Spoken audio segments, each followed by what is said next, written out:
दो खेमे में बटे राजस्थान के किसान, बीजेपी या कांग्रेस किसका देंगे साथ। आज से 3 दिन बिहार में द्रौपदी मुर्मू चौथे कृषि रोड मैप का होगा शुभारंभ। मध्य प्रदेश चुनाव को लेकर अखिलेश यादव ने किया ट्वीट, जनता से किए कई पक्के वादे। कांग्रेस मन की बात से जेडीयू आरजेडी को लगा झटका, नीतीश तेजस्वी के लिए कही बड़ी बात। हापुड़ को सीएम योगी आदित्यनाथ की बड़ी सौगात, हर तबके तक पहुंच रहा है विकास।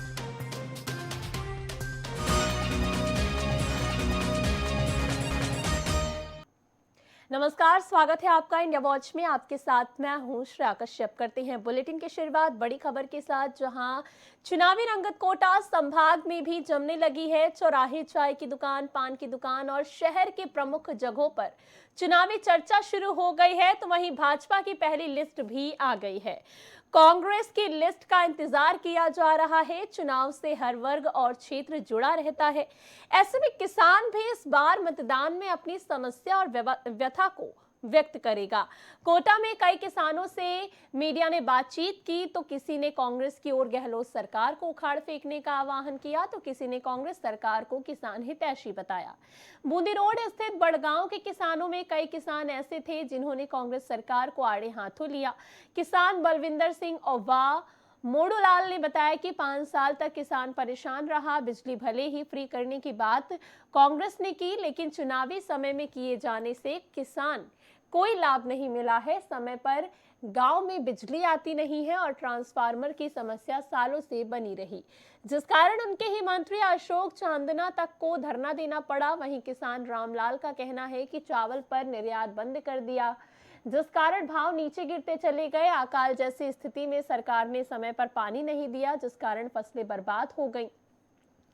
वहीं किसान को डीएपी के साथ अटैचमेंट दिया गया, जिस कारण आर्थिक नुकसान उठाना पड़ा है। किसान हेमराज व महावीर का कहना है कि केंद्र सरकार के आदेश के बाद भी प्रदेश की कांग्रेस सरकार ने किसानों का लहसुन एमएसपी पर नहीं खरीदा, ना ही किसानों की कोई मदद की। उन्होंने कहा कि लगातार फसलों के दाम गिरते चले गए। 4,000 रुपए क्विंटल का चावल 3,000 पर आ गया। अकाल और ओला वृष्टि में किसानों को मुआवजा नहीं मिला है। किसानों का कर्ज माफ हुआ। वहीं दूसरी ओर कुछ किसान कांग्रेस के पक्ष में भी दिखाई दिए। एक किसान ने कहा कि कांग्रेस ने पहली बार 2,000 यूनिट बिजली फ्री दी, जो आज तक किसी सरकार ने नहीं दी। कर्ज भी काफी किसानों का माफ हुआ है। किसानों की पानी की समस्या का समाधान भी समय पर किया गया है। कांग्रेस सरकार ने किसान के लिए जो योजनाएं चलाई हैं, वो दूसरे प्रदेश में कहीं नहीं है। बांध बनाए जा रहे हैं, तालाब का जीर्णोद्धार हो रहा है, साथ ही अच्छा बीज और आधुनिक तकनीकी का समावेश भी हो रहा है। किसानों को बागवानी में भी उन्नत किया जा रहा है। जन स्वराज पदयात्रा के सूत्रधार और चुनावी रणनीतिकार प्रशांत किशोर ने एक बार फिर लोगों से अपील कर दी। प्रशांत किशोर ने मंगलवार को बयान जारी करते हुए बीजेपी और आरजेडी पर हमला भी किया। कहा कि बिहार में 1250 परिवार के लोग ही यहां एमपी एमएलए बनते रहे हैं। हर पंचायत, ब्लॉक और विधानसभा में लंबे समय से ऐसा होता आ रहा है। अगर आपके बाबूजी लाल प्रसाद यादव नहीं है, मंत्री विधायक नहीं है, तो कोई बात नहीं, घबराने की जरूरत नहीं है। अगर हम उनको सलाह दे सकते हैं तो आपको भी सलाह दे सकते हैं। पीके ने कहा कि बीजेपी को आप बिहार में देख लीजिए। बिहार के बीजेपी प्रदेश अध्यक्ष हैं सम्राट चौधरी, इनके बाबूजी हैं शकुनी चौधरी। ये कांग्रेस की सत्ता में रहे मंत्री, फिर लालू की सरकार में मंत्री रहे, इसके बाद नीतीश की सरकार में मंत्री और मांझी की सरकार में भी मंत्री रहे हैं। इनमें 3.5 करोड़ परिवार के लोग यहाँ रहते हैं, लेकिन ऐसा कैसे हो सकता है कि 1250 परिवार के लोग ही यहाँ एमपी एमएलए बन रहे हैं। प्रशांत किशोर ने कहा कि वो गांवों, प्रखंडों में पैदल यात्रा करके लोगों को संगठित कर रहे हैं। आपको सलाह दी जाएगी और संसाधन भी। आइए और समाज में अपनी जगह एवं पहचान बनाइए। इन दिनों बिहार के सीतामढ़ी जिले में घूम रहे और लोगों के बीच जा रहे हैं। फर्रुखाबाद जिले में बसपा नेता अनुपम दुबे के घर शॉर्ट सर्किट से ऊपरी तल के स्टोर और जिम के कमरे में आग लग गई। आग से 6 लाख का सामान जलकर खाक हो गया। परिजनों व पड़ोसियों ने आग को बुझाया। फतेहगढ़ कोतवाल और दमकल की टीम ने मौके पर जाकर घटनाक्रम का जायजा लिया। फतेहगढ़ कोतवाली क्षेत्र के मोहल्ला कसरट्टा निवासी बसपा नेता डॉक्टर अनुपम दुबे आगरा जेल में निरुद्ध हैं। पुलिस ने गैंगस्टर के मुकदमे में डीएम के आदेश पर उनके कुर्क किए गए होटल गुरु शरणम को सोमवार को ध्वस्त कर दिया। परिवार के लोग अभी इस सदमे से उबर नहीं पाए थे। मंगलवार दोपहर बसपा नेता के दूसरी मंजिल के स्टोर व जिम में बिजली के तार से शॉर्ट सर्किट होने से आग लग गई। स्टोर में रजाई गद्दे भरे थे। कुछ देर में ही आग ने भीषण रूप धारण कर लिया। धुआं निकलते देखकर आसपास के लोगों ने आवाज लगाई। तब तक आग जिम वाले कमरे तक पहुंच गई थी। बसपा नेता की पत्नी मीनाक्षी दुबे ने सूचना दमकल को दी व पुलिस को दी। पड़ोस में रह रहे चचेरे देवर सीतू दुबे साथियों के साथ मौके पर पहुंचे। सब मर्सीबल चलाकर अगर आग को बुझाया गया और कचहरी से वकील भी वहां पहुंच गए। कोतवाल सचिन कुमार सिंह, सिविल लाइन चौकी इंचार्ज रक्षा सिंह मौके पर पहुंचे। परिजनों व पड़ोसियों ने आग को 1 घंटे की मशक्कत के बाद बुझा लिया। दमकल की गाड़ियां मौके पर पहुंची, लेकिन गली सक्रिय होने के कारण अंदर नहीं जा सकी। पाइप भी वहां नहीं पहुंच सका। दमकल कर्मियों ने सबमर्सिबल से ही आग में उठ रहे धुएं को शांत कर खानापूर्ति की। मीनाक्षी दुबे ने बताया कि आग से स्टोर में रखे रजाई गद्दे, जिम का सामान सहित अन्य कीमती चीजें जल गईं। आग में लगभग 6 लाख रुपए का सामान जलकर राख हो गया है। बता दें आपको कि कल माफिया घोषित बसपा नेता अनुपम दुबे के आलीशान होटल गुरु शरणम पैलेस को पूरी तरह से ध्वस्त कर दिया गया। राष्ट्रपति द्रौपदी मुर्मू 18 अक्टूबर को बिहार के 3 दिवसीय दौरे पर पटना पहुंचेंगी। बिहार दौरे के क्रम में वे 18 अक्टूबर को बिहार का चौथा कृषि रोड मैप लॉन्च करेंगी।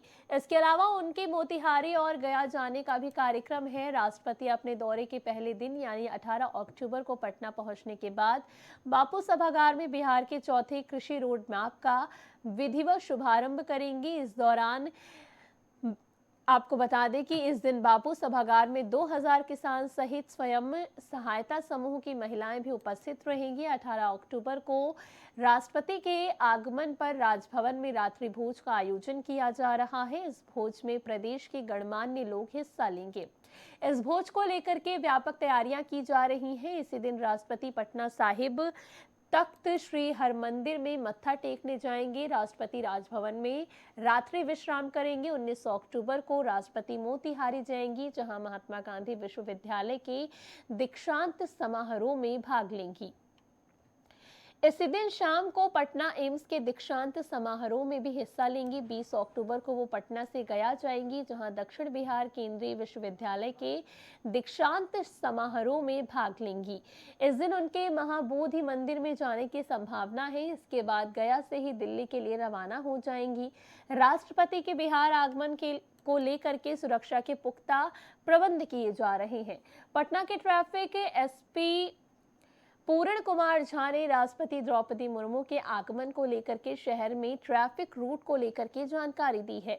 राष्ट्रपति द्रौपदी मुर्मू के दौरे को लेकर के शहर में रूट बदले गए हैं। अगर शहर में आप निकलते हैं तो रूट को पहले समझ लें ताकि परेशानी ना हो।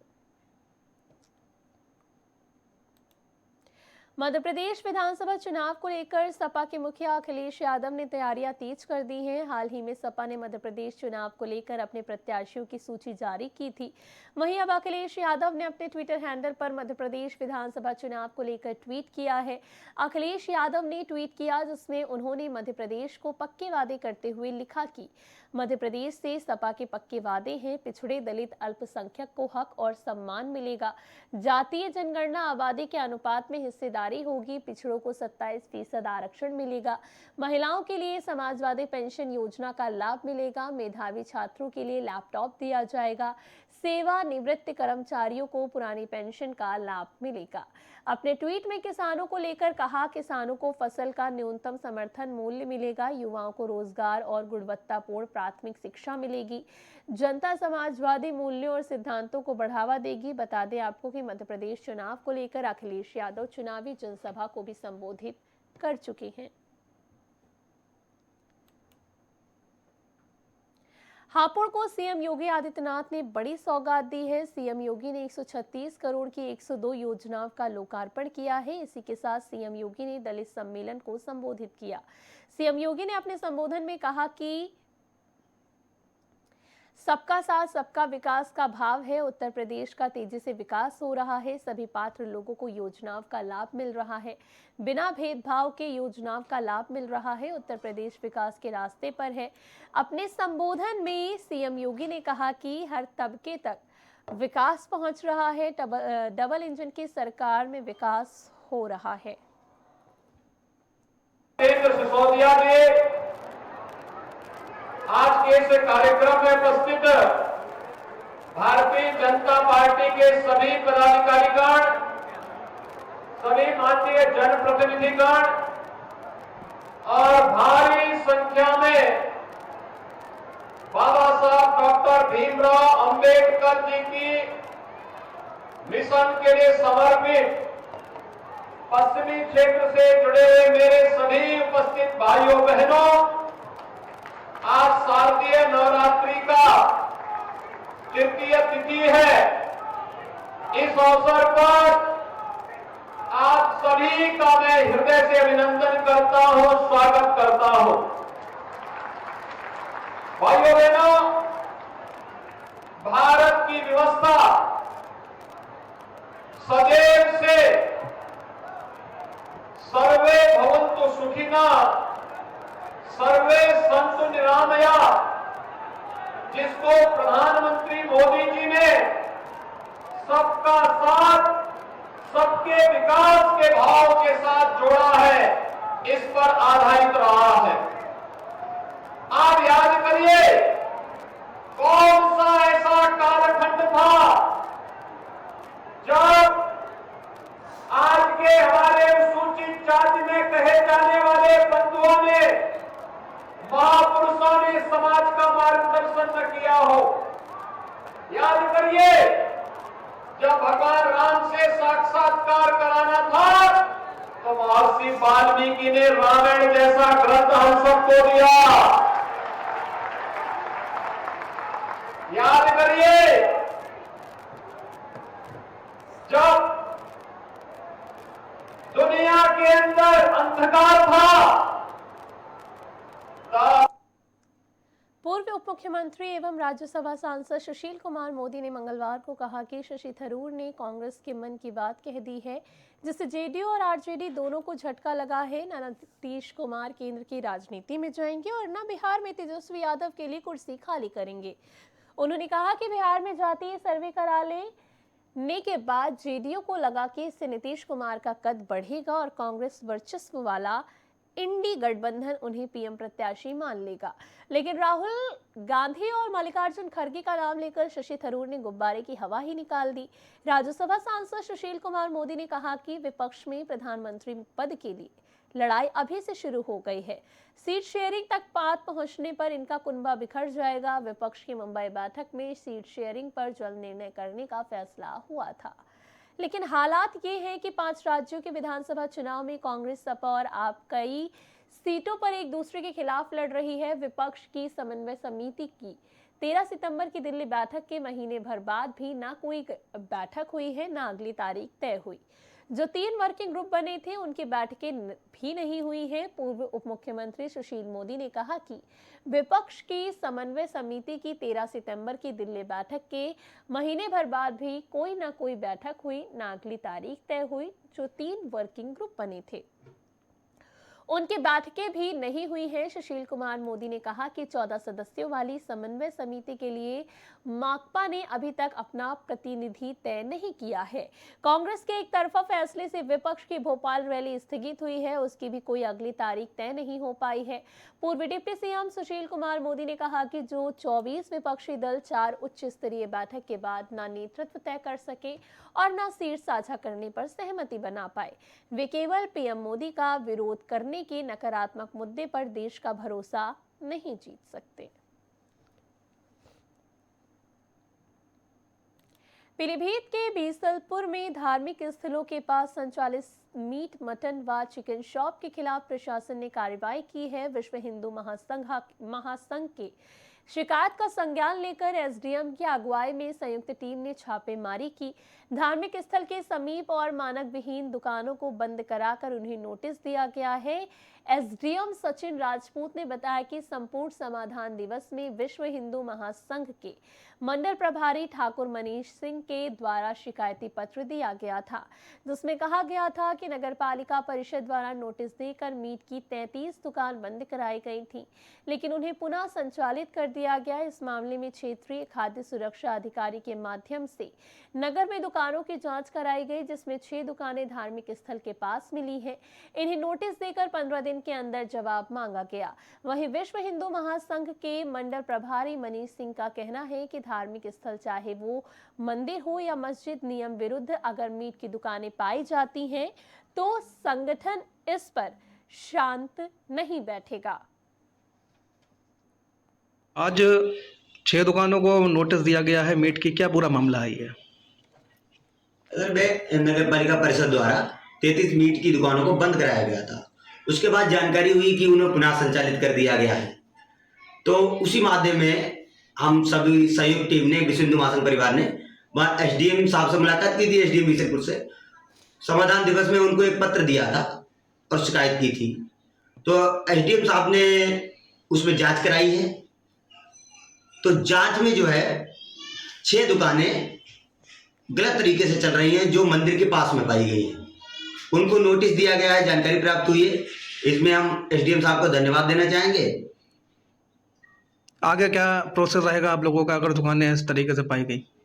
नहीं, कि इस तरीके से तो हम कोई भी दुकान नहीं चलेगी। हमारे धार्मिक स्थल के पास, धार्मिक स्थल कोई भी हो, हम ये नहीं करेंगे मंदिर मस्जिद के पास भी, जब हमारा मुख्यमंत्री जी का आदेश है, माननीय मुख्यमंत्री ने स्पष्ट कर रखा है, जो उचित मानकता कर रखा है उसके अनुरूप दुकानें चलनी चाहिए। हमारा किसी से व्यक्तिगत द्वेष भावना नहीं है, परंतु अगर गलत तरीके से दुकानें चलेंगी तो हमने उस पर पुनः कार्रवाई करेंगे।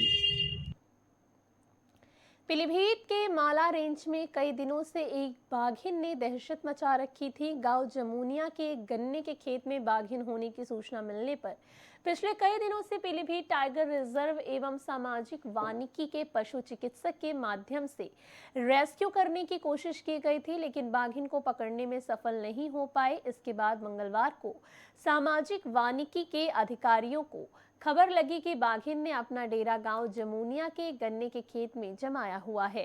खबर मिलते ही सामाजिक वानिकी के उप निदेशक संजीव कुमार, पीलीभीत रेंजर अधिकारी पीयूष मोहन श्रीवास्तव के साथ गांव पहुंचकर और बाघिन को रेस्क्यू करने का निर्णय लिया। इसके बाद टाइगर रिजर्व एवं सामाजिक वानिकी के अधिकारियों द्वारा लगभग 3 घंटे तक चले ऑपरेशन में बाघिन को ट्रिंकुलाइज करने के बाद बाघिन का रेस्क्यू किया गया।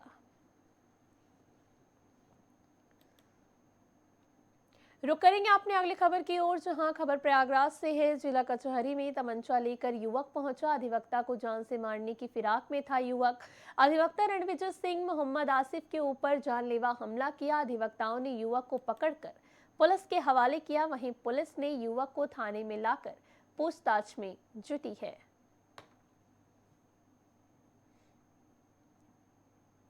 खबरों का दौर लगातार जारी रहेगा। फिलहाल इस बुलेटिन में बस इतना ही। देश और दुनिया की तमाम खबरों के लिए देखते रहिए इंडिया वॉच। नमस्कार।